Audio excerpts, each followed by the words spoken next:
നമസ്കാരം, മലയാളി വാർത്തയിലേക്ക് സ്വാഗതം. ഇരകളുടെ വിവരങ്ങൾ യൂട്യൂബിൽ വെളിപ്പെടുത്തിയതിന് പോക്സോ കേസ് എന്ന തരത്തിലാണ് ഇന്ന് രാവിലെ തന്നെ മുൻ DGPക്ക് തിരിച്ചടിയായി കൊണ്ടൊരു റിപ്പോർട്ട് പുറത്തു വന്നത്. കോടതിയുടെ നിർണായകമായിട്ടുള്ള ഇടപെടൽ എന്നുള്ളത് തന്നെയായിരുന്നു വ്യക്തമായത്.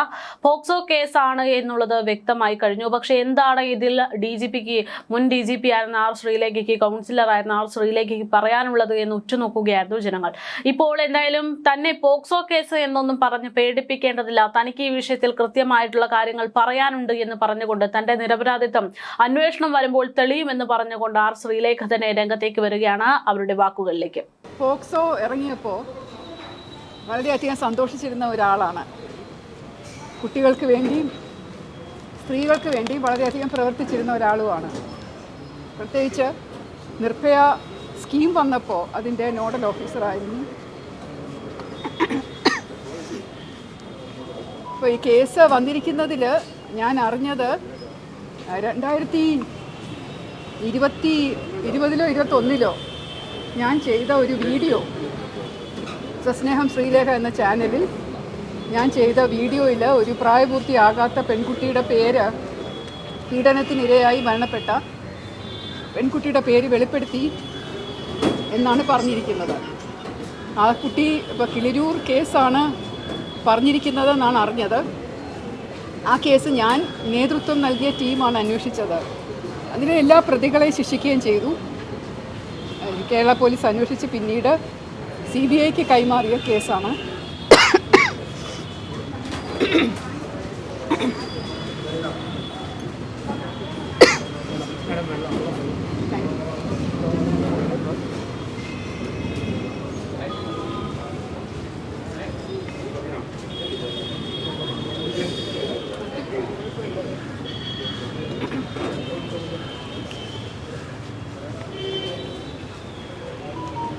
ആ കേസിലെ പെൺകുട്ടി നമ്മുടെ FIRനകത്ത് മൈനർ എന്നാണ് എഴുതിയിരുന്നതെങ്കിലും അന്വേഷണത്തിലെ ഈ കുട്ടിക്ക് പ്രായപൂർത്തിയായതാണ് എന്ന് വെളിവായിട്ടുണ്ട്. ആ കുട്ടി മരണപ്പെടുമ്പോൾ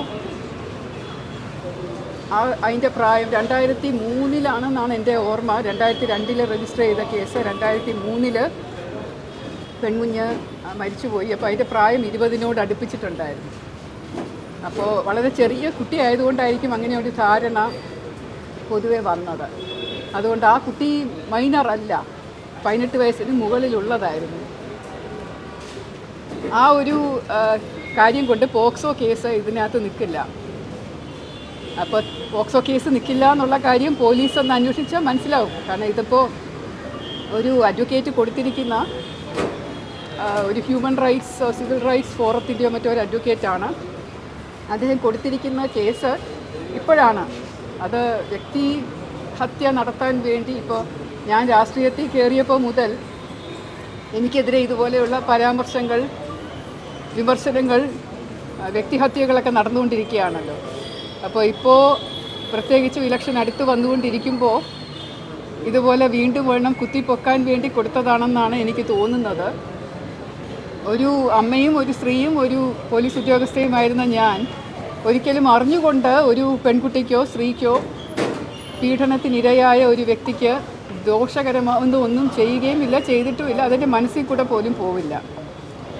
ഈ ഒരു സംഭവത്തിൽ ഈ കിളിരൂർ കേസിനകത്തെ ആ കുട്ടി മരണപ്പെട്ടതിന് ശേഷം എല്ലാ മാധ്യമങ്ങളും നിങ്ങളെടുത്ത് നോക്കിയാൽ അറിയാം, ഇപ്പോഴും പല സ്ഥലത്തും അതിൻ്റെ പേരുകൾ കാണുന്നുണ്ട്. ഇപ്പോൾ വിക്കിപീഡിയ നോക്കിയാൽ പോലും കാണുന്നുണ്ട്. അപ്പോൾ അതുകൊണ്ട് അതൊരു പബ്ലിക് നോളജാണ്. എന്തുകൊണ്ടാണ് കോടതിയിലും കേസ് ഈ BNSലും പഴയ IPCയിലും ഇതുപോലെയുള്ള പീഡനത്തിനിരയായ വ്യക്തികളുടെ, സ്ത്രീകളുടെ പേര് വിവരം വെളിപ്പെടുത്തരുത് എന്നുള്ളത് എന്ന് അറിയാമോ എന്നറിയില്ല. അതിജീവിതയായിട്ടുള്ള ഒരു പെൺകുട്ടിക്കും ആ കുട്ടിയുടെ വീട്ടുകാർക്കും ഈ ഒരു വാർത്ത, ഒരു കുറ്റകൃത്യത്തിന് ഇരയായി എന്നുള്ള വാർത്ത സമൂഹത്തിൽ വളരെയധികം പ്രത്യാഘാതം സൃഷ്ടിക്കും. അതുകൊണ്ട് അതിൽ നിന്നും രക്ഷ നേടാൻ വേണ്ടിയിട്ടും ഈ കുട്ടിക്ക് ഒരു പ്രൊട്ടക്ഷൻ കൊടുക്കാൻ വേണ്ടിയിട്ടും കുടുംബത്തിനൊരു രക്ഷ കൊടുക്കാൻ വേണ്ടിയിട്ടുമാണ് പെൺകുട്ടിയുടെ അതിജീവിതകളുടെ പേര് വിവരം വെളിപ്പെടുത്തരുത് എന്ന് പറയുന്നത്. പക്ഷെ മരണപ്പെട്ട് കഴിഞ്ഞാൽ കുറേ വർഷങ്ങൾക്ക് ശേഷം, ഇത് എല്ലാവർക്കും അറിയാവുന്ന ഒരു വാർത്തയായ ശേഷം, മരണപ്പെടുന്ന ഒരു വ്യക്തിയോടുള്ള ആദരസൂചകമായി നമ്മൾ എല്ലാ വർഷവും മെഴുകുതിരികളും ആദരാഞ്ജലികളും അർപ്പിച്ചു പോകുന്ന ഒരു സമയമുള്ളപ്പോൾ ആ ഒരു വിവരം പുറത്ത് പറയുന്നത് അല്ലെങ്കിൽ ആ ഒരു പേര് പുറത്ത് വരുന്നത് ആരെയും മാനസികമായി അല്ലെങ്കിൽ ആ കുട്ടിക്കോ അല്ലെങ്കിൽ മറ്റുള്ളവർക്കോ ഒരു വിരോധം ഒരു വിഷമം തോന്നേണ്ട കാര്യമില്ല. കൂടാതെ ഈ കേസിനകത്ത് ഇതിലൊന്നും പെടാത്ത ഒരു വ്യക്തി, ഒരു അഡ്വക്കേറ്റ്, ഒരു സാധാരണ ഒരു ഹ്യൂമൻ റൈറ്റ്സ് ആക്ടിവിസ്റ്റാണ് ഇത് കൊടുത്തിരിക്കുന്നത്.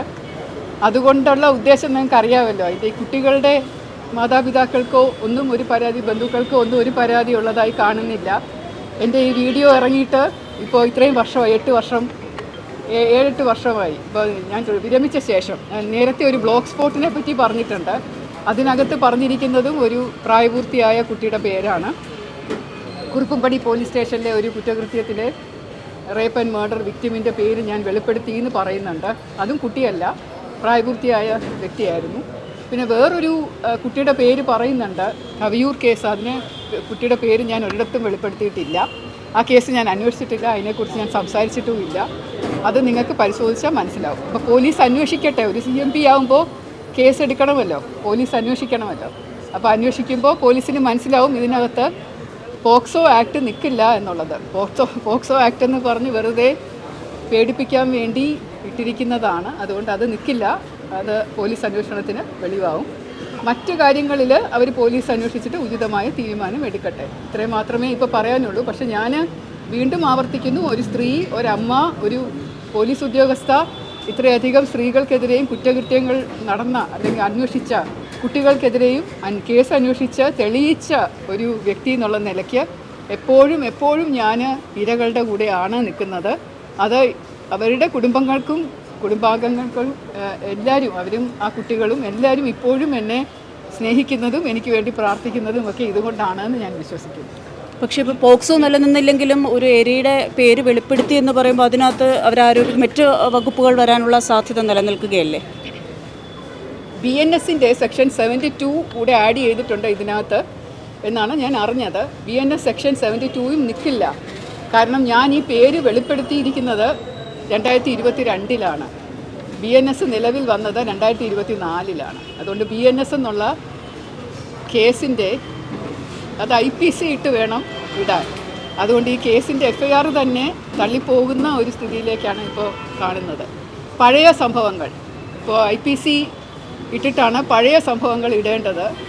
ഇപ്പോഴത്തെ സംഭവങ്ങൾ 2024 ശേഷം ഉണ്ടായ കുറ്റകൃത്യങ്ങൾ മാത്രമാണ് ഇപ്പോൾ ചെയ്യേണ്ടത്. അപ്പോൾ ഞാൻ കുറേ നാൾ മുമ്പ് ചെയ്തു എന്ന് പറഞ്ഞ് ഇപ്പോഴത്തെ BNS ഇട്ടിട്ട് കേസിടുന്നത് FIR നിലനിൽക്കില്ല. IPC ഇട്ട് വന്നാൽ IPC ഇട്ട് വരട്ടെ, വന്നില്ലല്ലോ.